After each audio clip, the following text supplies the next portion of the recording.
I learned that there are websites from my industry that provide information about other designers and how they approach tasks, get inspiration, which techniques they know, and ways to overcome artistic and career challenges. These websites I found contain artwork from many different designers that include blogs where the designers can talk about their creative process, which is great to explore in case I or another graphic designer needed tips, questions about techniques, software help, or inspiration. These websites are great for connecting with other designers because their blog posts show the challenges and struggles that people in the design world are faced with, and that everyone can discover ways to overcome them. I learned about up-and-coming design trends such as Doritos and their one solid color, logo-less bag approach to their package designs.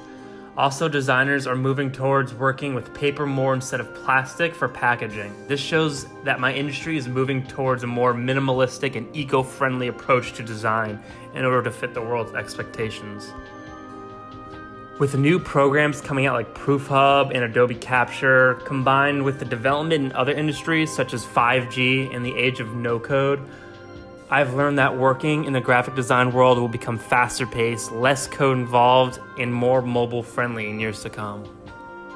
I learned that there are terms in the design world that are good to know and learn in my career. I learned about the steps that designers take before creating a final design, like briefing, creating mood boards, utilizing critiques, focusing on design principles such as layout and hierarchy, and learning about their target audiences before finishing a design.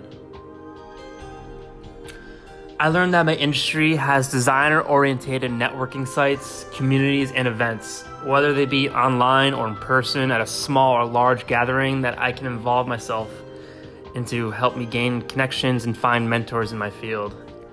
I learned it is pretty easy to explore and discover many different artists as well as being able to contact them through social media. This is great for keeping up with trends, inspiration, and industry connections in case I resonate with another designer and could possibly work with them in the future. I've learned that my future work as a designer will be faster paced due to technology and software improvements. Therefore, learning about motion graphics will benefit me because they can be more implemented into websites, thus becoming more popular. Adobe still is predicted to be the leading software program for designers in the future, and I plan to stick with their programs.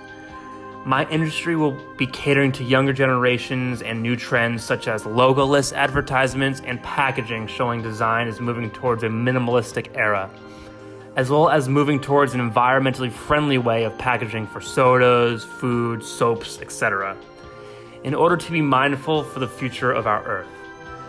There are plenty of up-and-coming gatherings and events for my industry for networking and mingling. Based on the large communities I found, I can see that there will always be opportunities for me in the future to come together with other graphic designers. During this course, I've discovered a lot of different websites that I can always come back to in the future for creative direction or inspiration, such as smashingmagazine.com, motiongrapher.com, The Die Line, and Designer Daily. Also, I will use the social network sites such as Dribbble or LinkedIn that I found in this course for networking as well as direction and inspiration. The industry terms will be useful because I can start practicing things like creative briefing, creating mood boards, utilizing layout techniques, saving files in correct formatting, and studying target audiences before I create my designs. The other industry terms will help me understand other aspects and allow me to understand and communicate better with people involved with other industries that aren't graphic designs. If I have goals that I need to accomplish, I can go about it in a professional and well planned out way using realistic time frames as well as personal qualities of mine to help accomplish these goals. I would recommend future students to keep professionalism to be taken seriously when it comes to turning in projects and papers, because ultimately we will all be professionals and we are also being graded on it. Take time to explore resources for TEM because there's a lot of stuff to learn out there. Try to go above and beyond because it will only benefit the student. Keep an open mind about learning new things about their industries because some of the things I researched more in depth I found to be different than what I expected them to be. It will also clear mystery about other industries and how they go about working.